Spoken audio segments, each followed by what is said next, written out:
Hi friends, అందరికీ మళ్ళీ ఒక మంచి రెసిపీతో మీ ముందుకైతే వచ్చేసాను ఫ్రెండ్స్. ఇదైతే చాలా చాలా బాగుంటుంది. ఇలా మట్టి కుండలో చేసుకోవడం వల్ల ఇంకా టేస్ట్ అయితే ఎక్కువగా వస్తుంది.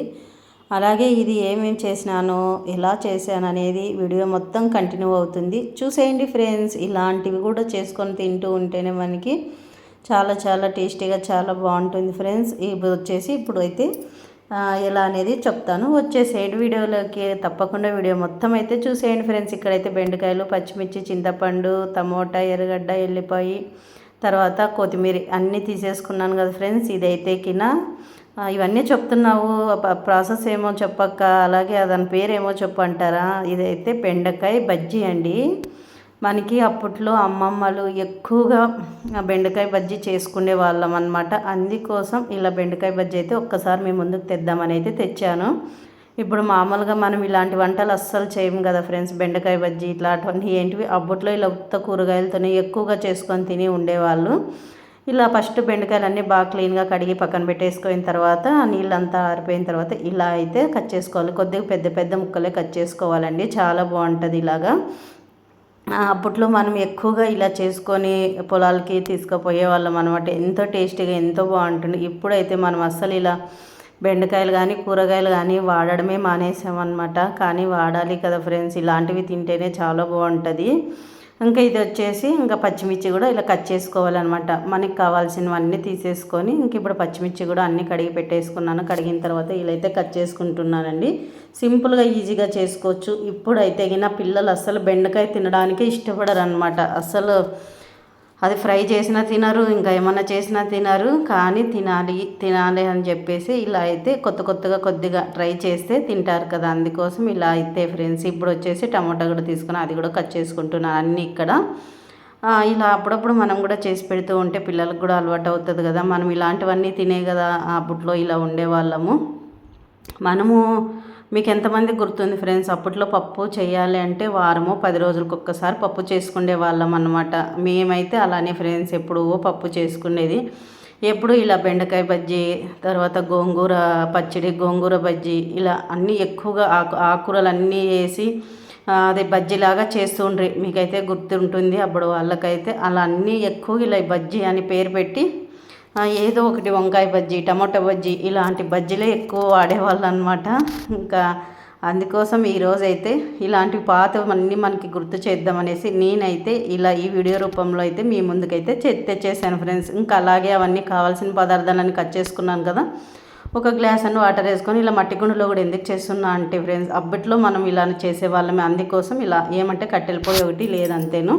కావాలి అంటే కట్టెల పొయ్యి మీద సేమ్ చేసుకున్నామంటే అప్పట్లో ఇలానే సేమ్ పెద్దవాళ్ళు చేసేవాళ్ళు. అందుకోసం నేనైతే ఇంకా కావాల్సినవన్నీ మనం తరిగి పెట్టేసుకున్నాం కదా, అన్నీ అవి తీసేసుకొని మొత్తం అన్నీ ఇట్లా వాటర్లోకే ఫ్రెండ్స్ వేయించేది, నూనె వేసేది అదంతా ఏం లేదు అప్పట్లో. అలా ఆయిల్ ఫుడ్ వాడకనే ఎంత బాగా స్ట్రాంగ్గా ఉండేవాళ్ళు. ఇప్పుడైతే మనం ఏదైనా చేయాలంటే ఒక గంటెడు నూనె పోసేస్తామన్నమాట. అలా కాకుండా ఇలా చూడండి. ఇంకా ఇది వచ్చేసి ఇంకా అలా పసుపు వేసేసి ఇంకా మూత పెట్టి స్టవ్ మీద పెట్టేసి ఒక 10 నిమిషాలు ఉడికినివ్వాలి, అంతే అండి, ఎక్కువ అవసరం లేదు. ఒక 10 నిమిషాలు ఉడికినివ్వాలి. ఇంక ఇది వచ్చేసి ఇలా మట్టి గుండులో చేయడం వల్ల తర్వాత ఇంకా కట్టెల పొయ్యి మీద చేస్తే ఇంకా టేస్టీ అవుతుంది. ఇంకేమంటే మనకు కట్టెల పొయ్యి అవన్నీ అనుకూలం లేవు కాబట్టి ఇలాగైతే చేసుకుంటాం అనమాట. ఇలా అన్న చేయొచ్చు కదా అని చెప్పి ఇంక ఇప్పుడు అన్నీ మొత్తం ఇలా బాగా మంచిగా ఉడికిన తర్వాత చూడండి ఎంత బాగా ఉడకపట్టింది కదా. మట్టి కుండలో అయినా కూడా చాలా బాగుంటుందండి, మంచి టేస్ట్ అయితే వస్తుంది ఇలా చేయడం వల్లను. అస్సలు నూనె అయితే కొంచెం ఉరికే తర్వాతకి మనకి వేసుకుంటాం అంతే. లేకపోతే అప్పట్లో అది కూడా లేదండి, నీళ్ళు ఉడకబెట్టుకొని కొద్దిగా లాస్ట్లో ఉప్పు వేసేసుకొని ఇంకా చేసుకొని తినేవాళ్ళు అంతే. ఇందులోకి ఎక్కువగా రాగి సంగటి వాడేవాళ్ళం ఫ్రెండ్స్. రాగి సంగటి ఎక్కువ, రైస్ తింటే రాగి సంగటి, జొన్న సంగటి అలా అనమాట. ఇలా చూడండి ఒక 10 నిమిషాలకి మనం ఒక గ్లాస్ అన్ని వాటర్ వేసాం కదా, అవన్నీ కూడా ఇంకిపోయే వరకు ఇలా ఉడికిచ్చేసుకోవాలి. ఇప్పుడైతే సరిపోయిందండి, అన్నీ ఉడికిపోయినాయి. ఇప్పుడు ఇలా సరిపోయిన తర్వాత తీసేసుకొని మనకి పప్పు గిత్తి ఉంటుంది కదా, సేమ్ మనం పప్పు ఎలా రాముతామో అలా రాముకోవాలన్నమాట, బాగా నున్నగా అయ్యేలాగా. చూడండి ఫ్రెండ్స్ ఎంత బాగా అయిపోయింది కదా.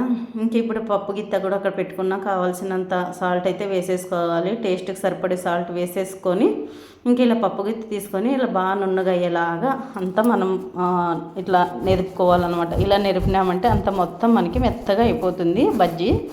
ఇలా చేసుకొని కొంచెం తిరువాత అలా వేసుకొని, తిరువాత కూడా అవసరం లేదు ఫ్రెండ్స్, అప్పట్లో అయితే తిరువాత కూడా వేసేవాళ్ళం కాదనమాట. ఇలా అట్లా తీసుకొని వచ్చుకునేది, ఇంకా తోటలో అలా ఉంటాయి కదా తెంపుకొచ్చుకునేది, అప్పటికప్పుడు అలా చేసుకునేది. ఇంకా వేడి వేడి రాగి సంగటో లేకపోతే అది జొన్న సంగటో చేసుకునేది తినేదన్నమాట. అలా ఉంటుండింది అప్పుడు. ఇంక ఇప్పుడు పిల్లలకి అవి చెప్పినా కూడా ఎవరు తింటారమ్మా ఇలాంటి వంటలు అన్నీ అంటారు అనమాట. కానీ తినాలి ఫ్రెండ్స్, ఇలాంటివి తినే అప్పట్లో పెద్దవాళ్ళు అంత మంచిగా స్ట్రాంగ్గా ఉండేవాళ్ళు. చూడండి ఇలా మెదిపేసినామనుకో ఇట్లా బాగా నున్నగా అయిపోతుంది. ఇక్కడ చూడండి ఫ్రెండ్స్ ఎంత బాగా అయిపోయింది కదా బెండకాయ బజ్జీ. మీకు ఎంతమందికి ఇలా తెలుసు, ఎంతమంది ఇలా తిన్నారు, ఒకసారి తినింటే అయినా కామెంట్ బాక్స్లో కామెంట్ చేయండి. ఇంక ఇప్పుడు పిల్లలకైతే తెలియదులే, మనలాంటి వాళ్ళకి అందరికీ తెలుసు ఈ వంటకము ఇలాంటివన్నీ. ఇంకా తగినంత కొంచెం ఆయిల్ అయితే వేసి పోపు అయితే పెట్టుకుంటున్నాను ఫ్రెండ్స్. మన ఇష్టం, పోపు పెట్టుకోవచ్చు, పెట్టుకోకపోయినా కూడా బాగుంటుంది, కానీ పెడతాను నేనైతే. ఇంకా ఇలా చేసుకొని తోటలోకి వెళ్ళినప్పుడు లేదా పొలాలకు వెళ్ళినప్పుడు ఒక క్యారేజ్ చేసుకొని వెళ్ళిపోయినామంటే ఇంకా పొద్దున పోయి సాయంత్రం వరకు ఇంకా అక్కడే అండి పొలాల్లో.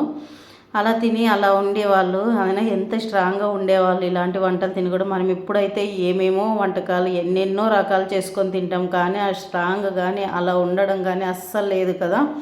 ఇంక ఇలా పోపు అయితే పెట్టేసుకుంటే మనకి బెండకాయ బజ్జీ అయితే రెడీ అయిపోతుంది. ఇలా బజ్జీలు చేసుకొని తినే అప్పుడు బతికే వాళ్ళం ఫ్రెండ్స్. ఇప్పుడైనా ఇన్ని రకాల వంటలు చేసుకున్నా కూడా నాకు అది నచ్చలే, ఇది నచ్చలే, అది చేయాలి ఇలా చేయాలని అంటారు. కానీ అప్పట్లో ఇలాంటి బజ్జీలతోనే బతికిపోయి ఎంతో స్ట్రాంగ్గా ఉండేవాళ్ళు. ఇంకా అందుకోసం మీకు ఒకసారి ఇలా కూడా చూపిద్దామని ఇలా అయితే చూడండి ఫ్రెండ్స్. ఇదైతే ఇంకా తిరువాత అయితే వేసేసాను. ఇలా వేసి ఇంకా మూత పెట్టేసుకుంటే అయిపోతుంది. మన వీడియో ఎలా అనిపించిందో కామెంట్ బాక్స్లో కామెంట్ చేయండి ఫ్రెండ్స్. మీకు ఎంతమందికి ఇలా గుర్తుందో కూడా కామెంట్ బాక్స్లో కామెంట్ చేసేయండి ప్లీజ్. మన ఛానల్ సబ్స్క్రైబ్ చేసుకోండి ఫ్రెండ్స్ అందరూ.